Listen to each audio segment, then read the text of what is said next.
नमस्कार। इस बार Sunday special में एक बहुत ही खास विषय पर चर्चा करेंगे और विषय यह है कि भारतीय जनता पार्टी ने पिछले 3 सालों में कुछ ऐसे राज्यों में प्रयोग किए हैं जो आज तक नहीं हुए। जैसे कि 4-5 राज्य ऐसे हैं, अगर उड़ीसा को छोड़ दिया जाए तो, जहां बीजेपी सत्ता में वापस लौटी तो है, लेकिन वहां पर चेहरे बदले गए हैं। वो लोग मुख्यमंत्री नहीं बनाए गए जो पहले रूटीन में बनते रहते थे। जैसे कि राजस्थान में बार बार वसुंधरा बनती थी, या जब भी बात आती थी मध्य प्रदेश में तो शिवराज सिंह चौहान का ही नाम सबसे आगे रहता था। इस प्रकार के बहुत सारे ऐसे स्टेट्स हैं जहां पर भारतीय जनता पार्टी ने पिछले कुछ सालों में प्रयोग किए हैं। आपको याद होगा कि गुजरात में नरेंद्र मोदी के समय से ही बीजेपी लगातार कई दशक से सत्ता में है, लेकिन याद कीजिए कि पिछली बार चुनाव से पहले, वहां कुछ महीने पहले, भूपेंद्र पटेल को सीएम बना दिया गया था, रूपानी को हटाया गया था और एक तरीके से पूरी मंत्रिमंडल को शिफ्ट कर दिया गया था। एक बड़ा प्रयोग था।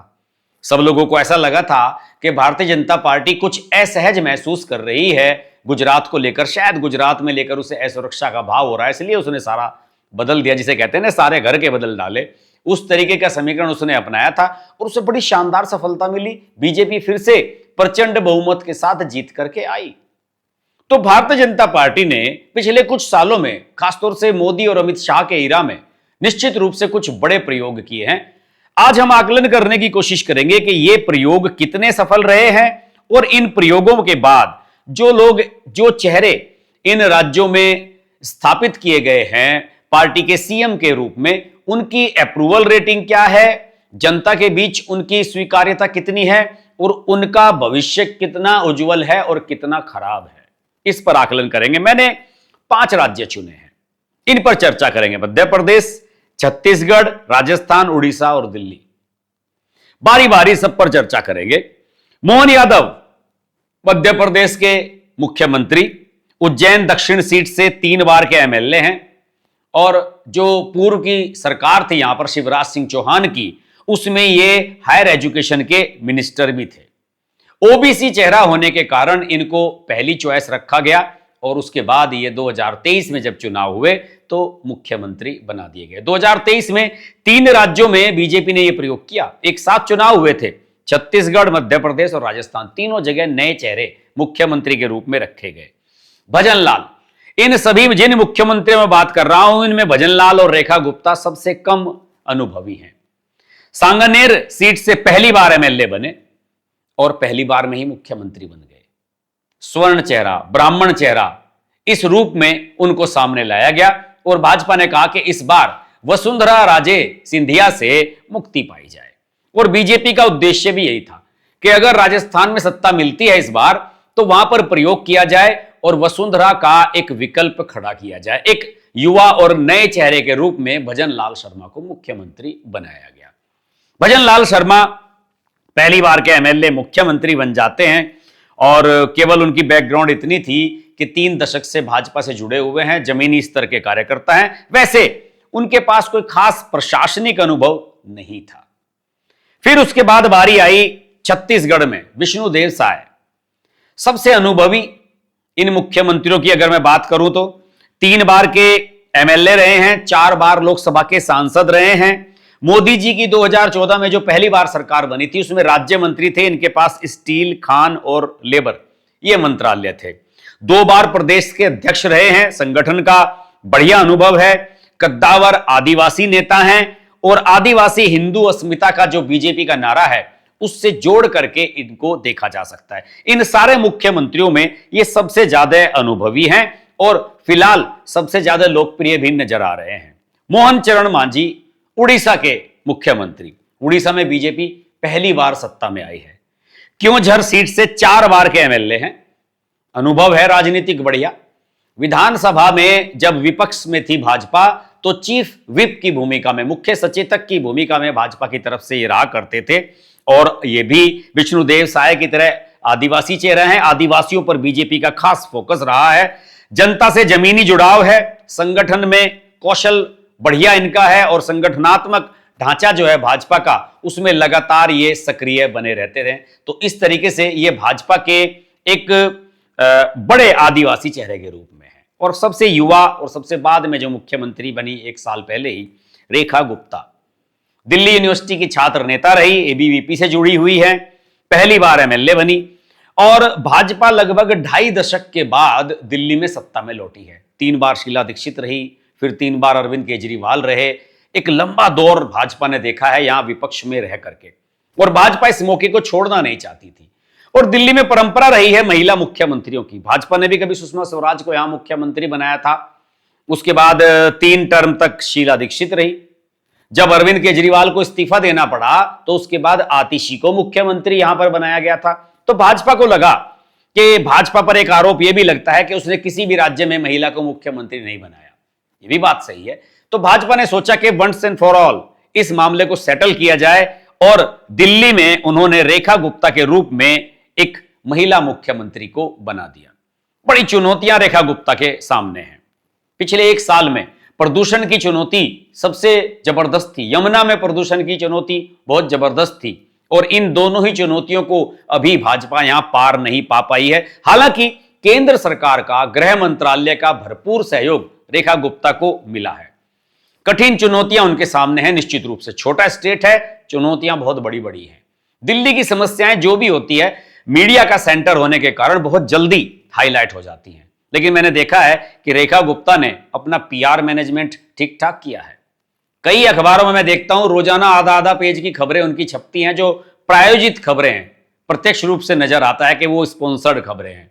अरविंद केजरीवाल भी, आपको याद होगा कि दिल्ली में अखबारों में बहुत विज्ञापन दिया करते थे, लेकिन रेखा गुप्ता विज्ञापन कम देती हैं, एडिटोरियल ज्यादा छपवाती हैं। इनकी खबरें ज्यादा छपती हैं जिसमें इनकी रोजाना की गतिविधियों को कवर किया जाता है, और ये एक पीआर मैनेजमेंट का काम है। इससे मुझे लगता नहीं कि कोई फायदा होगा। हां, रेखा गुप्ता के बारे में यह बात जरूर कहा जाता है कि वो देर रात तक सचिवालय में बैठती हैं, 11-11 बजे तक काम करती हैं, और जब भी कोई मामला, कोई बड़ा घटना होती है तो मौके पर मौजूद रहती हैं, इसमें कोई शक नहीं है। दूसरी, इस समय केंद्रीय नेतृत्व का उनको समर्थन है। पुलिस जो केंद्रीय गृह मंत्रालय के अधीन आती है, उसका तालमेल बढ़िया है। बाढ़ आई थी दिल्ली में, उसमें केंद्र सरकार का पूरा सहयोग रहा। सड़कें, पुल, मेट्रो, इन सब में केंद्र और राज्य का समन्वय जहां होता है वो ठीक ठाक नजर आ रहा है। मैं आपको बता दूं कि एक समय तो दिल्ली में हालत ये हो गई थी कि अरविंद केजरीवाल ने मेट्रो के विस्तार के लिए पैसा देना बंद कर दिया था। कोर्ट में मामला पहुंचा था, कोर्ट के आदेश के बाद अरविंद केजरीवाल ने पैसा देना शुरू किया था। तो रेखा गुप्ता के सामने चुनौतियां हैं। अभी एक साल या समझ सकते हैं कि आप 13-14 महीने ही उनकी सरकार को हुए हैं, तो अभी उनको समय दिया जाएगा। लेकिन जो बाकी 4 मुख्यमंत्री हैं उनको थोड़ा थोड़ा समय हो गया है। नवंबर 2023 में भजन लाल शर्मा मुख्यमंत्री बने थे राजस्थान के, और राजनीतिक गलियारों में लगातार यह चर्चा रहती है कि सबसे ज्यादा खतरे में उनकी कुर्सी है। वसुंधरा के विकल्प के रूप में भाजपा उन्हें लेकर के आई थी।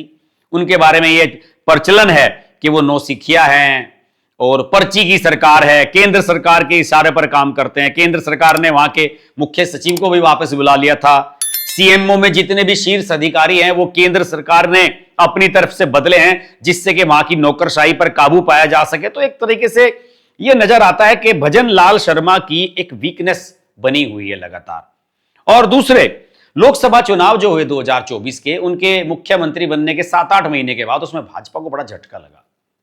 25 लोकसभा सीटों में से 14 लोकसभा सीटें ही भाजपा जीत पाई, जबकि इससे पहले वाले चुनाव में 24 जीती थी। तो यानी कि भाजपा को बहुत ज्यादा नुकसान हुआ और 10 सीटें नीचे चली गई और कांग्रेस को यहां 11 सीटें मिल गई। हालांकि इसकी बहुत सारी और भी वजह थी। वो जो राजपूतों का चल रहा था कि बहिष्कार कर दो, इस तरह की चीजें भी थी, लेकिन उसके बावजूद भी ये भाजपा का बहुत खराब प्रदर्शन था पिछले कुछ समय का। राज्य पर भारी कर्जा है। अशोक गहलोत कई हजार करोड़ का कर्जा छोड़कर गए हैं। इवन कर्जा इतना है कि वो राजस्थान की जीडीपी का लगभग 40% है। राजस्थान सरकार के पास पैसा नहीं है खर्च करने के लिए, उसको उबारने में, इन्वेस्टमेंट लाने में भी पूरी तरीके से अभी भजन लाल शर्मा की सरकार विफल रही है। चर्चाएं राजनीतिक गलियारों में ये भी रहती हैं दिल्ली में कि अगर यहां पर बदलाव होगा और भाजपा यहां पर किसी मुख्यमंत्री को बदलेगी तो यहां पूरी कैबिनेट बदल दी जाएगी, जैसे कि गुजरात में मॉडल अपनाया गया था। और दूसरी ओर कांग्रेस विपक्ष के तौर पर यहां हावी रही है। अन्य राज्यों में जहां भाजपा की सरकारें हैं वहां कांग्रेस इतनी हावी नहीं नजर आती जितनी राजस्थान में है। उड़ीसा के मुख्यमंत्री मोहन चरण मांझी आदिवासी समुदाय से आते हैं और 2024 के लोकसभा चुनावों के साथ ही यहां पर चुनाव हुआ था, आप सब लोग जानते हैं। और लगभग 2 दशक से भी अधिक समय के बाद बीजू जनता दल की सरकार गई थी, नवीन पटनायक मुख्यमंत्री पद से हटे थे और बीजेपी को यहां पहली बार अपनी सरकार बनाने का मौका मिला था। मुझे लगता है कि मांझी को लेकर बीजेपी जल्दी भी नहीं है। उनकी जो सीनियरिटी है, जो अनुभव है, जो मैंने उनके बारे में आपको बताया कि वो 4 बार के एमएलए हैं, चीफ विप रहे हैं, आदिवासी चेहरा हैं, उस लिहाज से बीजेपी उन्हें समय दे रही है। जैसे उन्होंने कुछ काम बड़े अच्छे किए, सरकार बनी तो जो सुभद्रा योजना लेकर के आए थे और एमएसपी बोनस जैसी चुनावी घोषणाएं उन्होंने की थी, उनको तुरंत लागू कर दिया। और हाईकमान की नजर उन पर यह है कि जो बीजू जनता दल की सरकार थी इससे पहले नवीन पटनायक की, उस पर आरोप लगते कि खनन का मामला, कई चिटफंड घोटाले हुए थे, उन सब मामलों को लेकर भाजपा ने आरोप लगाए थे। और अब भाजपा यह जरूर देखना चाहेगी कि उन मामलों में ये निष्पक्ष कार्रवाई करते हैं या अफसरशाही के दबाव में आ जाते हैं। क्योंकि होता क्या है, अक्सर नौकरशाही दबाव बना लेती है कि साहब नहीं, इस मामले में ऐसे कर दीजिए, इस मामले को ऐसे कर दीजिए, और फिर आदमी नरम पड़ जाता है। तो उस पर निश्चित रूप से इन पर नजर बनी हुई है। और फिर धर्मेंद्र प्रधान जो कद्दावर नेता हैं केंद्र में, वो भी उड़ीसा से आते हैं। एक समय तो चर्चा यह थी कि धर्मेंद्र प्रधान को मुख्यमंत्री बनाया जा सकता है उड़ीसा का, लेकिन उन्होंने केंद्र में ही रहना उचित समझा और एक नए चेहरे के रूप में मोहन चरण मांझी को उतारा गया। तो मोहन चरण मांझी के बारे में कह सकते हैं कि अभी वो हनीमून पीरियड अपना एंजॉय कर रहे हैं, क्योंकि सरकार पहली बार बनी है। और जैसे कि दिल्ली में आप कह सकते हैं कि रेखा गुप्ता को भी समय दिया जा रहा है कि भाई पहली बार बहुत लंबे समय के बाद कह सकते हैं कि सरकार बनी है, तो उन्हें थोड़ा समय दिया जाना चाहिए। एक और चुनाव हुआ था छत्तीसगढ़ का 2023 में ही, राजस्थान और मध्य प्रदेश के साथ। विष्णुदेव साय, ये मेरे हिसाब से इन 5 मुख्यमंत्रियों में जिनमें मैं बात कर रहा हूं, ये सबसे सफल प्रयोग है भाजपा का। और सी वोटर का जो सर्वे आता है, मूड ऑफ द नेशन, उसमें इनकी अप्रूवल रेटिंग 41.9% है। इनसे ज्यादा सिर्फ अप्रूवल रेटिंग जो है उत्तराखंड के मुख्यमंत्री जो हैं पुष्कर सिंह धामी, उनकी और योगी आदित्यनाथ की है। इनकी अप्रूवल रेटिंग बहुत बढ़िया रही है और माना जाता है कि ये इन नए चेहरों में सबसे ज्यादा लोकप्रिय हैं जो बनाया गया है। साथ ही वहां भाजपा का ये जो नगर निकाय के चुनाव होते हैं, कुछ समय के बाद छत्तीसगढ़ में ये चुनाव भी हुए थे, उसमें भाजपा को भारी सफलता मिली। 4.5 लाख करोड़ का निवेश राज्य को मिला है, सफल मुख्यमंत्री हैं। नक्सलवाद को मिटाने को लेकर केंद्रीय गृह मंत्री अमित शाह जो पिछले कुछ साल से अभियान चलाए हुए हैं, उसमें सबसे ज्यादा सहयोग विष्णुदेव साय का रहा है, क्योंकि बस्तर का जो इलाका है छत्तीसगढ़ का, वो नक्सलवाद से बुरी तरीके से प्रभावित था और यहां की पुलिस ने, यहां के प्रशासन ने केंद्र सरकार के साथ मिलकर सहयोग किया और बहुत भारी संख्या में यहां नक्सलवादियों ने सरेंडर किया है और उनको मारा गया है, मुख्य धारा में लाने की कोशिश भी की गई है। और यहां पर लगभग 30% के करीब जो आबादी है आदिवासियों की, उसको साधने में भी विष्णुदेव साय सफल रहे हैं। बीजेपी राष्ट्रीय स्तर पर उन्हें अपने आदिवासी चेहरे के रूप में भी प्रोजेक्ट करने में सफल रही है। तो मुझे लगता है कि विष्णुदेव साय इन सारे मुख्यमंत्रियों में अगर माना जाए तो सबसे लोकप्रिय है। और अगर सबसे कम लोकप्रिय की बात करूं तो भजनलाल शर्मा के अलावा दूसरा नाम आता है मध्य प्रदेश के मुख्यमंत्री मोहन यादव का। देखिए, सबसे खराब अप्रूवल रेटिंग है उनका। जब सर्वे किया गया मुख्यमंत्रियों में कि सबसे बड़े पसंद आपकी मुख्यमंत्री कौन सा है भाजपा शासित राज्यों में, केवल 2.7% वोट मिले हैं मोहन यादव को सीएम के रूप में, जबकि मैंने आपको बताया कि पुष्कर सिंह धामी को 51% मिले हैं, जिन्होंने अपने राज्य में उत्तराखंड में यूसीसी लागू किया है। दूसरे, इन्होंने मोहन यादव ने, चूंकि भाजपा ने इन्हें ओबीसी चेहरा होने के कारण यहां पर कमान सौंपी थी, तो इन्होंने खुद को ओबीसी का नेता बनाने की पूरी कोशिश की और इस चक्कर में ये कई गड़बड़ियां कर बैठे। इन्होंने ऐलान किया कि हम सरकारी नौकरियों में 14% से बढ़ाकर 27% जैसे कि पास हुआ है और जैसे कि सिफारिशें हैं केंद्रीय स्तर पर भी, 27% हम ओबीसी को आरक्षण देंगे सरकारी नौकरियों में। और इस संबंध में इन्होंने सुप्रीम कोर्ट में एक एफिडेविट दिया और वो जो एफिडेविट दिया उसमें 1983 की रामजी महाजन आयोग की एक रिपोर्ट को संलग्न किया गया, जिसमें ओबीसी के आरक्षण की बात को कहा गया है। लेकिन उसके कुछ विवादित अंश थे, एकलव्य वाली कहानी और बहुत सारे ऐसे अंश थे जिन अंशों को मीडिया में लीक कर दिया गया। और साथ ही साथ इसमें जो भाजपा का स्वर्ण समाज है खासतौर से, वो बड़ा नाराज हुआ। भाजपा का जो मूल कैडर है उसने नाराजगी जताई और कहा कि साहब ये तो हिंदू विरोधी बातें हो रही हैं। जिस प्रकार का वो एफिडेविट दिया गया है और उसके साथ जो कॉपियां संलग्न की गई हैं वो पूरी तरीके से हिंदू विरोधी हैं और उसको वापस लिया जाना चाहिए। मोहन यादव को स्पष्टीकरण देना पड़ा पिछले साल अक्टूबर में कि भाई ये कांग्रेस के समय की रिपोर्ट है, उन्होंने तैयार कराई थी, हमने केवल इसको संलग्न किया है अपनी बात को, अपने एफिडेविट को मजबूत करने के लिए, और ये भाजपा की जो वर्तमान विचारधारा है उससे कतई मेल नहीं खाती। इसका मतलब गलती हुई मोहन यादव से और उन्होंने खुलेआम ये गलती मान ली। लेकिन अब मामला यहां अटक गया है कि विपक्ष उन पर यह आरोप लगाने लगा है कि आप ओबीसी का आरक्षण लागू नहीं कर रहे हो, भाजपा जानबूझकर इसमें रोड़े अटका रही है। यानी कि आप ये समझ लीजिए कि वो ऐसा करते हैं तो फंसते हैं और नहीं करते हैं तो फंसते हैं। मोहन यादव वैसे तो बहुत सोशल मीडिया पर लोकप्रिय होते थे कि साहब आरएसएस से जुड़े रहे हैं, उज्जैन से आते हैं और आपने देखा होगा कि दंड चलाने में, लाठी चलाने में कई बार उनके वीडियो वायरल होते हैं। लेकिन यह हकीकत बात है कि मोहन यादव, भजन लाल शर्मा और मोहन यादव सबसे वीक मुख्यमंत्री साबित हो रहे हैं भाजपा के, ये जिन 5 मुख्यमंत्रियों की मैं बात कर रहा हूं। अब ये तो केंद्रीय नेतृत्व पर निर्भर करता है, वो किसे बदले किसे ना बदले, और केंद्र का अगर समर्थन हो सकता है कि 5 साल इनकी सरकार चलती रहे। लेकिन इसमें फिलहाल एक बड़ा जो सिनेरियो नजर आ रहा है वो ये बहुत संभव है कि राजस्थान और मध्य प्रदेश दोनों ही जगह 2028 में चुनाव होने हैं। हो सकता है कि 1 साल पहले या 1.5 साल पहले दोनों ही जगह पर नेतृत्व परिवर्तन किया जाए, लेकिन दोनों ही स्थान पर भाजपा को सीनियर और अनुभवी लोगों को सामने लाना होगा। इस तरीके से आप किसी भी नौसिखिए को अगर मुख्यमंत्री बनाएंगे तो ये प्रयोग उल्टे भी हो सकते हैं।